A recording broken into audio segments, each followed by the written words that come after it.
नमस्कार। दिन भर की खबरों का हर अपडेट और फॉलोअप लेकर मैं हूं आपके साथ अमित शर्मा। खबरों की खबर या फिर खबरों पर असर, हमारे संवाददाता खबरों के पीछे दौड़ते हैं दिन भर। ग्राउंड जीरो से सीधी खबर बताएंगे जनता रिपोर्टर। नए कृषि कानूनों के खिलाफ आंदोलनकारी के आंदोलन के 6 महीने पूरे हो चुके हैं। पिछले 6 महीने से आंदोलनकारी गाजीपुर समेत दिल्ली की कई सीमाओं पर डटे हुए हैं। आपको बता दें कि आंदोलन के 6 महीने पूरे हो जाने के बाद आंदोलनकारी आज काला दिवस मना रहे हैं। वहीं गाजीपुर बॉर्डर, सिंगू बॉर्डर समेत कई राज्यों में अलग अलग जगहों पर काला दिवस मना रहे हैं। सरकार से मांग कर रहे हैं कि नए कृषि कानून को रद्द किया जाए। दिल्ली के गाजीपुर पर आंदोलनकारियों ने प्रदर्शन किया। आंदोलन के 6 महीने पूरा होने पर आज प्रदर्शनकारी काला दिवस मनाते नजर आए। इस दौरान किसानों ने काला झंडा लेकर मुंह पर काली पट्टी बांधी। हालांकि इस प्रदर्शन के चलते दिल्ली से गाजियाबाद जाने का रास्ता बाधित नहीं हुआ। वैशाली से गाजियाबाद जाने वाला रास्ता भी खुला रहा।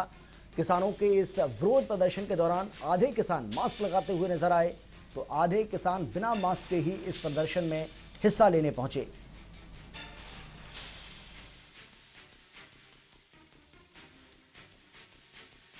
सीआईएसएफ के चीफ रहे महाराष्ट्र कैडर के 1985 बैच के आईपीएस अधिकारी सुबोध कुमार जायसवाल को सीबीआई का नया डायरेक्टर बनाया गया है। उन्होंने बुधवार को अपना पद संभाला। सुबोध कुमार जायसवाल अगले 2 सालों तक इस पद पर रहेंगे। आपको बता दें कि सुबोध कुमार जायसवाल को पुलिस सर्कल में राष्ट्रीय सुरक्षा सलाहकार अजीत डोभाल का करीबी माना जाता है और सीबीआई का बॉस बनाए जाने को लेकर भी इस एंगल को देखा जा रहा है। 2018 में जायसवाल को मुंबई पुलिस के कमिश्नर की जिम्मेदारी दी गई थी, लेकिन खबरों की माने तो सुबोध कुमार जायसवाल उद्धव सरकार में खुद को असहज महसूस कर रहे थे, जिसके चलते उन्हें सीआईएसएफ के चीफ की जिम्मेदारी दी गई। वहीं सीआईएसएफ के डीजी पद का खाली होने के बाद एक अन्य आईपीएस अधिकारी सुधीर कुमार सक्सेना को सीआईएसएफ के डीजी पद का अतिरिक्त कार्यभार सौंपा गया है। सुबोध कुमार जायसवाल को पुलिस के अलावा खुफिया मामलों का भी अच्छा खासा अनुभव है। वो आईबी में नौकरी के साथ ही करीब 9 साल तक रिसर्च एंड एनालिसिस विंग यानी कि रॉ में भी काम कर चुके हैं।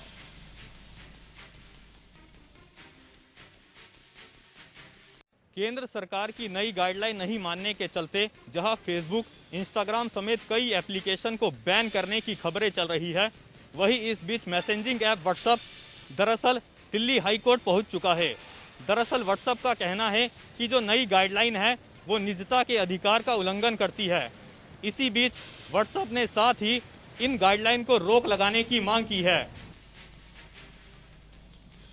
Social media platform Facebook, WhatsApp, Instagram और ट्विटर के बैन होने की चर्चाएं हर तरफ की जा रही हैं, क्योंकि इन सोशल मीडिया साइट्स ने केंद्र सरकार की नई डिजिटल गाइडलाइन अभी तक नहीं मानी है। इस बीच मैसेजिंग ऐप व्हाट्सएप इन नियमों के खिलाफ दिल्ली हाईकोर्ट पहुंच चुका है। दरअसल व्हाट्सएप का कहना है कि केंद्र की नई पॉलिसी यूजर्स की प्राइवेसी के अधिकारों का उल्लंघन करती है, क्योंकि नई गाइडलाइन के मुताबिक सोशल मीडिया कंपनियों को उस यूजर्स की पहचान बतानी होगी जिसने सबसे पहले किसी मैसेज को पोस्ट या फिर शेयर किया। ऐसे में व्हाट्सएप ने दिल्ली हाईकोर्ट से नई डिजिटल गाइडलाइन पर रोक लगाने की मांग की है।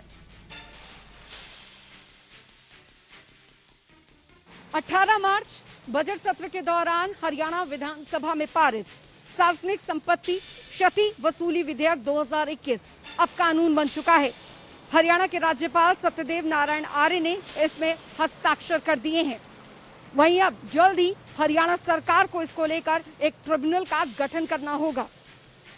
दरअसल अब हिंसक आंदोलन के दौरान लोगों को उकसाने और सार्वजनिक संपत्तियों का नुकसान करने वालों की खैर नहीं, क्योंकि ऐसे लोगों पर इस कानून के तहत सख्त से सख्त कार्रवाई की जाएगी और अगर ये लोग फरार होते हैं तो इनकी संपत्तियों को कुर्क किया जाएगा। वहीं दूसरी तरफ विपक्ष इसे किसान आंदोलन से जोड़कर देख रहा है। विपक्ष का कहना है कि किसान आंदोलन को खत्म करने के लिए ही इस समय इस कानून को लाया गया है। हरियाणा में संपत्ति क्षति वसूली विधेयक 2021 पर राज्यपाल सत्यदेव नारायण आर्य ने विधेयक पर हस्ताक्षर कर मुहर लगा दी है, जिसके बाद अब संपत्ति क्षति वसूली विधेयक 2021 कानून बन गया है। अब आंदोलन या फिर प्रदर्शन में उपद्रवियों की तरफ से अगर नुकसान किया जाता है तो उसकी भरपाई भी उन्हीं से की जाएगी। दरअसल प्रदेश में होने वाले हिंसक आंदोलन का नेतृत्व करने वालों के साथ उन लोगों की खैर नहीं है जो इसमें शामिल होकर न केवल लोगों को उकसाते हैं बल्कि तोड़फोड़ करते हैं और कराते हैं। अब यदि कोई भी नुकसान हुआ तो उसकी भरपाई इन्हीं से की जाएगी। 18 मार्च को बजट सत्र के दौरान हरियाणा विधानसभा में पारित संपत्ति क्षति वसूली विधेयक 2021 अब कानून बन चुका है।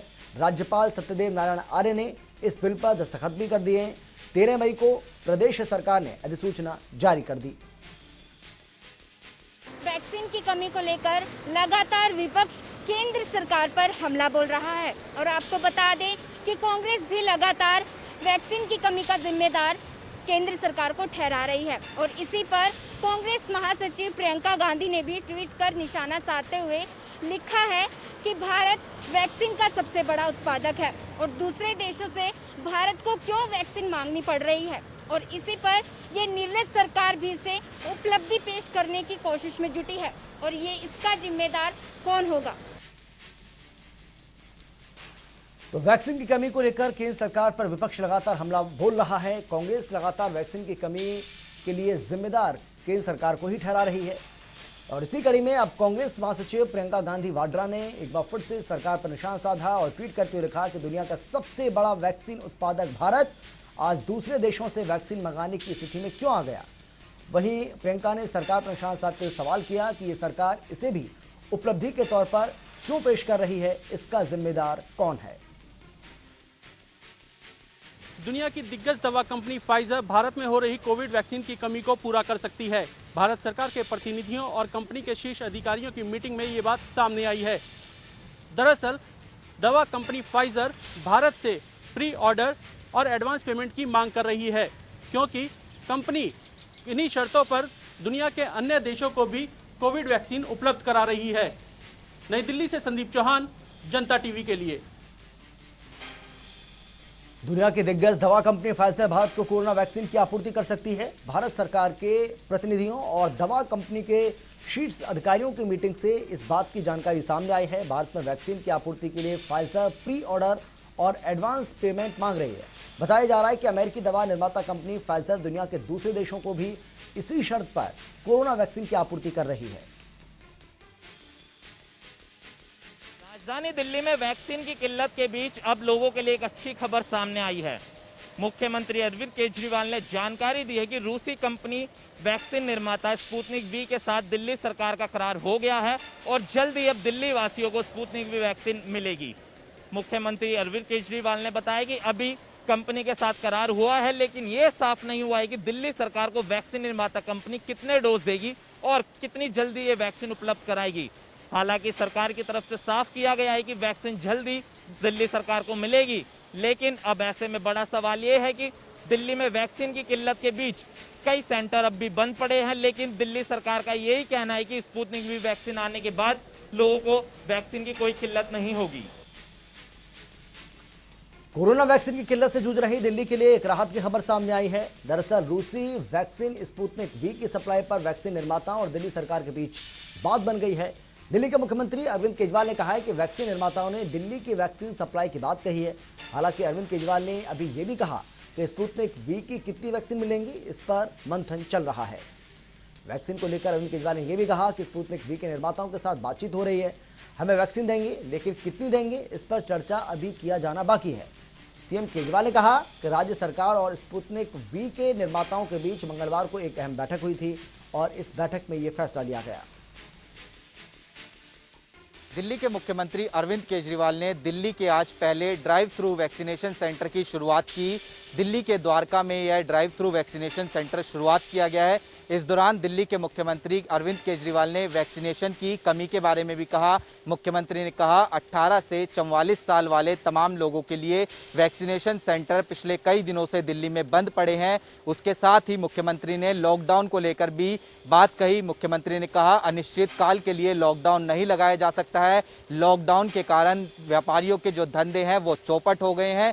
इसके साथ ही मुख्यमंत्री ने कहा कि वो अलग अलग कंपनियों से वैक्सीन को लेकर बातचीत कर रहे हैं, लेकिन तमाम कंपनियों का ये कहना है कि वो केंद्र सरकार से बातचीत करें। दिल्ली के मुख्यमंत्री अरविंद केजरीवाल ने दिल्ली के पहले ड्राइव थ्रू वैक्सीनेशन की शुरुआत की है। इस दौरान दिल्ली के मुख्यमंत्री अरविंद केजरीवाल ने कहा कि आने वाले समय में दिल्ली में और ड्राइव थ्रू वैक्सीनेशन सेंटर की शुरुआत होगी। दिल्ली में वैक्सीन की कमी को लेकर दिल्ली के मुख्यमंत्री अरविंद केजरीवाल ने कहा कि देश में वैक्सीन की किल्लत है। वैक्सीन कंपनियों ने कह दिया है कि राज्य सरकारों से बात नहीं करेंगे। दिल्ली में कई वैक्सीनेशन सेंटर ऐसे हैं जो बंद हो गए। दिसंबर से ही वैक्सीनेशन की शुरुआत होनी चाहिए थी। वैक्सीन का उत्पादन युद्ध स्तर पर होना चाहिए था। अभी हर राज्य सरकार वैक्सीन जुगाड़ पर लगी हुई है। एक भी राज्य को वैक्सीन उपलब्ध नहीं हो पा रही है। वैक्सीन कंपनियां वैक्सीन नहीं दे रही हैं। देश वैक्सीन क्यों नहीं खरीद रहा? आखिर केंद्र सरकार वैक्सीन क्यों नहीं खरीद रही? ये समय टीम इंडिया बनकर काम करने का है।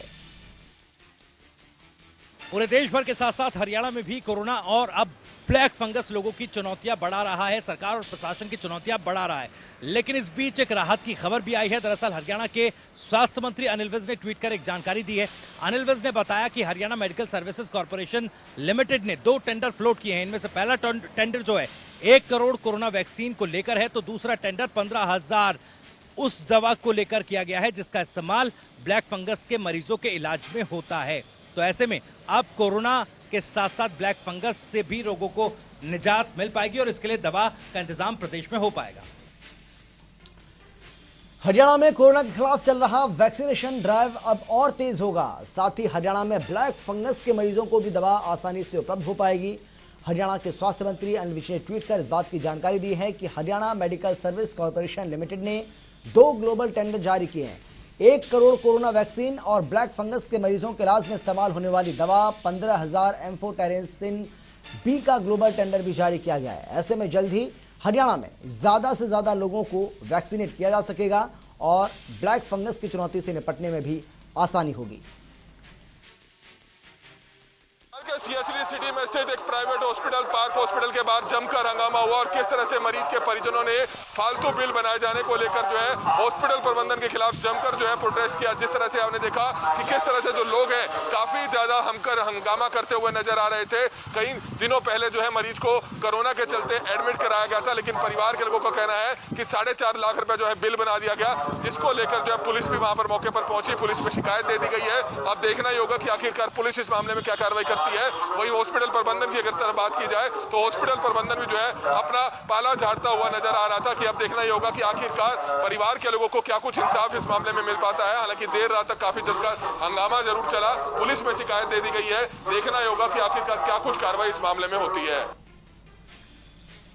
करनाल के एक निजी अस्पताल में परिजनों ने जमकर हंगामा किया है। परिजनों का कहना है कि उनके मरीज के इलाज पर अस्पताल ने सरकार की तरफ से जो रेट तय किए थे उससे काफी ज्यादा बिल बना दिया।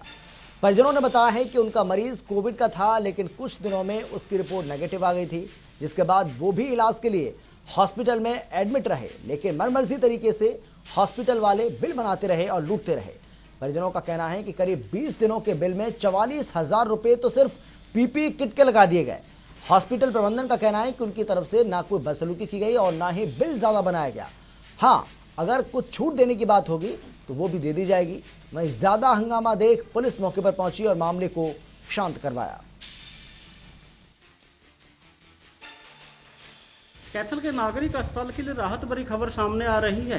कोरोना मरीजों की देखभाल के लिए आइसोलेशन वार्ड में इसराना मेडिकल कॉलेज से आए 9 MBBS इंटर्न को तैनात किया गया है।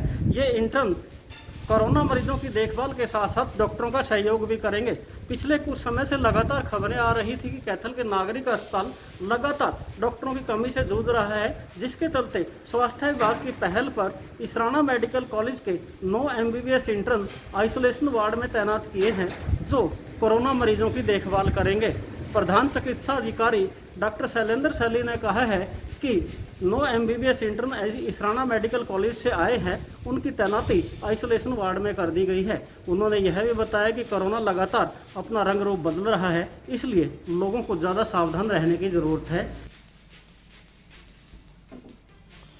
कैथल के नागरिक अस्पताल में कोविड-19 डॉक्टर्स की कमी को पूरा करने के लिए 9 MBBS इंटर्न तैनात किए गए हैं। दरअसल डॉक्टरों की कमी से जूझ रहे कैथल के नागरिक अस्पताल को 9 इंटर्न MBBS मिलने से कुछ राहत मिली है। जानकारी देते हुए प्रधान चिकित्सा अधिकारी डॉक्टर शैलेंद्र शैली ने बताया है कि इसराना मेडिकल कॉलेज से 9 MBBS इंटर्न आए, जिनकी ड्यूटी आइसोलेशन वार्ड में लगाई गई है और इन सभी को डॉक्टर्स के साथ ड्यूटी दी गई है।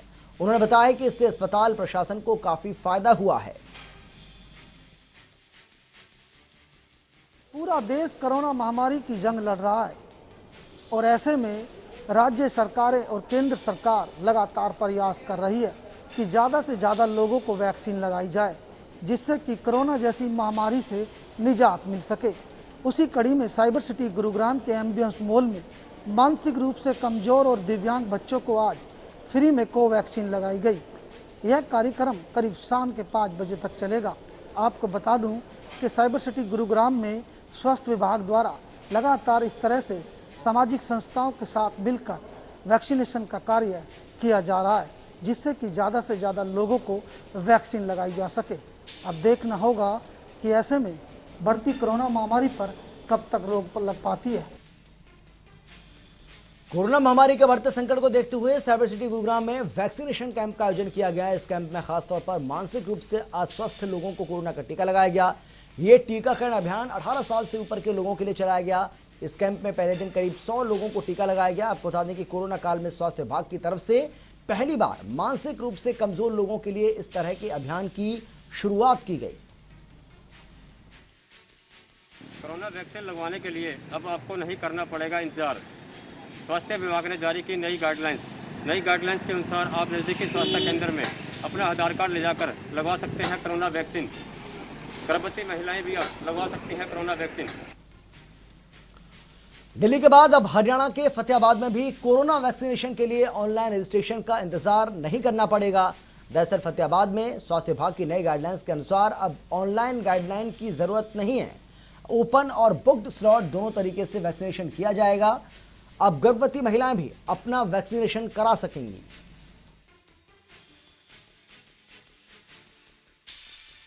सोनीपत के सिविल हॉस्पिटल के सीएमओ जेएस पूनिया के सानिध्य में आज निजी हॉस्पिटल के चाइल्ड स्पेशलिस्ट डॉक्टरों के साथ मीटिंग की है और मीटिंग में आने वाली कोरोना की तीसरी लहर को लेकर चर्चा की गई। और इस मीटिंग का उद्देश्य यह भी है कि जिस प्रकार से कोरोना की तीसरी फेज में बच्चों पर ज़्यादा इफेक्ट होगा, इसको लेकर तमाम प्रकार की वार्ता हुई है, तमाम प्रकार की तैयारियों पे गहनता से बात हुई है। वहीं निजी हॉस्पिटल के डॉक्टरों ने भी सरकारी हॉस्पिटल के सीएमओ जो है उनको भी आश्वस्त किया है कि इस बार तीसरी लहर में बच्चों को किसी भी प्रकार की कोई समस्या उत्पन्न नहीं होने दी जाएगी। दूसरा, सोनीपत के सीएमओ की तरफ से भी ये दावा किया जा रहा है कि गोहाना के खानपुर और सोनीपत में 100 बेड की व्यवस्था पहले ही तैयारियां कर ली गई हैं और दूसरी तरफ दवाइयों की भी कोई समस्या नहीं है। सोनीपत के सिविल हॉस्पिटल के सीएमओ जेएस पूनिया ने जिले के चाइल्ड स्पेशलिस्ट डॉक्टर्स के साथ एक बैठक की। दरअसल ऐसा माना जा रहा है कि तीसरी लहर अगर देश में आती है तो वो छोटे बच्चों को ज्यादा प्रभावित करेगी। जानकारी के मुताबिक तीसरी लहर में छोटे बच्चों से लेकर 18 साल तक आयु वर्ग के कोरोना से सबसे ज्यादा अपनी चपेट में ये ले सकता है और इसी के चलते बैठक की गई ताकि कोरोना की तीसरी लहर के आने से पहले ही नियंत्रण किया जा सके। तो जनता रिपोर्टर में फिलहाल इतना ही। एक छोटे से ब्रेक के बाद फौरन लौट रहे हैं। आप देखते रहिए जनता टीवी।